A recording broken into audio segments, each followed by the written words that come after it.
after that, you end up getting announced for All Stars 4 in 2018.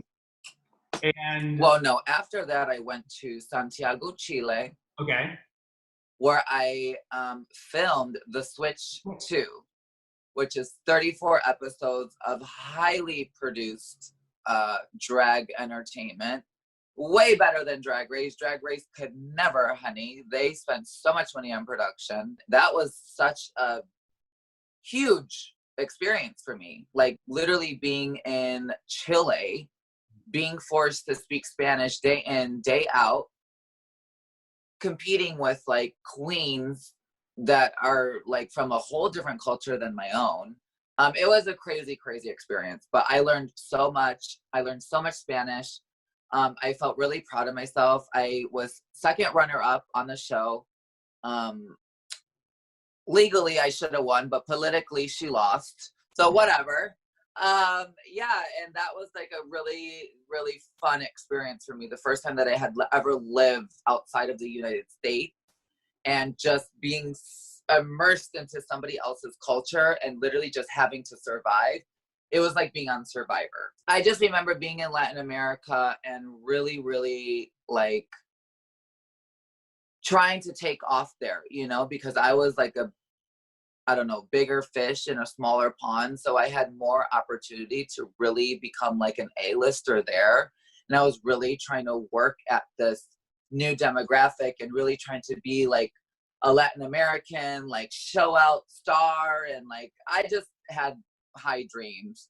And, you know, because compared to the States, I was something really big. Mm-hmm. Not to say that I'm not here, but in comparison, there was no comparing. And so I really took a long time on trying to decide whether to come back and film All Stars or to just pass on the opportunity and stay in Latin America and continue down the path that I was already creating for myself. It was a really big decision that I had to make. But I decided to do it because you know what they say about opportunities, and I know it was a really big opportunity for me to be the first trans woman to walk through those doors. And really, I think my ego just really wouldn't let me pass that up. I was like, I have to be that, you know, I have to. And so I remember just getting up, leaving Chile, coming back, and yeah, I came back. And then I think 2 weeks later, I went to All Stars. So I was preparing for All Stars, like all through FaceTime, working with all the designers, like at a distance, like trying to borrow stuff. Like, yeah, it was a crazy time. And then coming home and having like a week or two to just like pack everything, stone everything, rent everything. It was crazy. I worked with this really shitty designer, and he like basically ripped me off and like promised me all these looks the morning of like pickup to go to the All Stars. Like half the looks weren't done. And then once All Stars came out, I didn't tag him in anything because I'm like, I'm fucking over you. Like, you owe me looks. And so then he tried to start to out me, saying that I didn't pay for my looks. And things just got so messy. And honestly, that's why drag and Drag Race can be so dark and honestly toxic.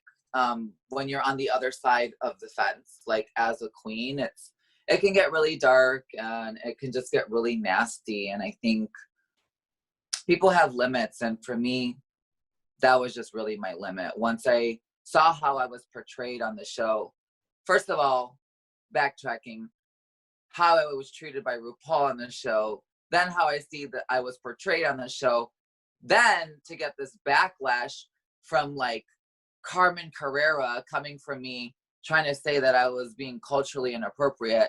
Then I have designers trying to out me and calling me basically like a liar. And then like, oh God, I would just remember being so just turned off by the whole situation. It affected you to a degree too, because everywhere knows that there was a confrontation between you and Rupaul. Nobody knows this, but I feel safe enough to come forward now with the truth. First of all, backtracking, how I was treated by Rupaul on the show, then how I see that I was portrayed on the show, Then to get this backlash from like Carmen Carrera coming from me trying to say that I was being culturally inappropriate. Then I have designers trying to out me and calling me basically like a liar. And then like, oh God, I would just remember being so just turned off by the whole situation. Yeah, it was a very interesting but very dark time. You know, people don't really know this, but I just felt like I deserved so much more, and I felt like I let the trans community down, you know, a little bit, because I feel like I was portrayed as a fool, and that's not what I went there to go to do. You know, like I spent, nobody knows this, but I feel safe enough to come forward now with the truth.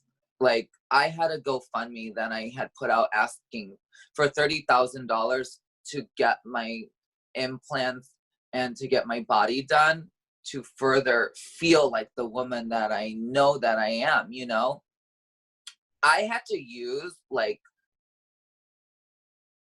almost like $15,000 of what people donated for my surgery to go to All Stars. And so I put my medical transition on hold to buy drag and to go to this competition. And all I wanted was validation from Mother Rupaul herself to say something nice about trans people, or to even recognize my own transition. And I didn't get that. And it was just so painful for me to go through that. I felt neglected. I felt ignored. I felt ashamed. And I had worked so hard at that point to not be ashamed of myself and to not be ashamed of things that I was doing. And so I felt like I had backtracked instead of moving forward. And now I was like out of this money that should have gone to my body, and I was out of that money, and then I had to wait for All Stars to come out to then get my surgery. It was like so stupid. And I was just so disgusted with the person that they showed on TV. I just couldn't believe it. I was like, that is not me.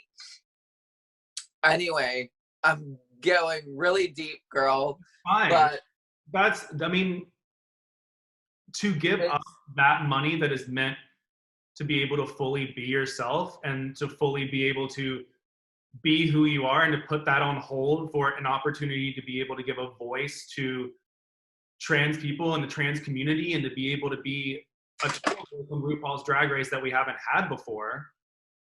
And then to not get that, it's very understandable. I think that I would have been flipping the fuck out, because at the end of the day, you're putting a hold of your life to show people, hey, you know what? This is what trans is to me. I'm a trans person. Like, I want to be able to show this to the world, and I want to be able to help out the communities. But I don't even remember if there was any mention of you being trans on the show. There was one time, one of the judges, I forget his name, he was like the cute little gay boy, like Olympic whatever from Canada or something. They have so many judges now, I can't even remember. But he said something like, thank you for sharing your journey with us. But that was it. And really, I was just so confused, because I know that World of Wonder was just simply trying to use me to clean up RuPaul's transphobia. And I was used. They got what they needed from me, which was just bringing a trans person on the show. We're not going to talk about it. We're not going to acknowledge it because, well, we know why, because she doesn't see that as, you know, but we're going to bring Gia. Mm-hmm. And RuPaul's going to say, ladies and gentlemen, instead of just gentlemen. And that's going to be enough.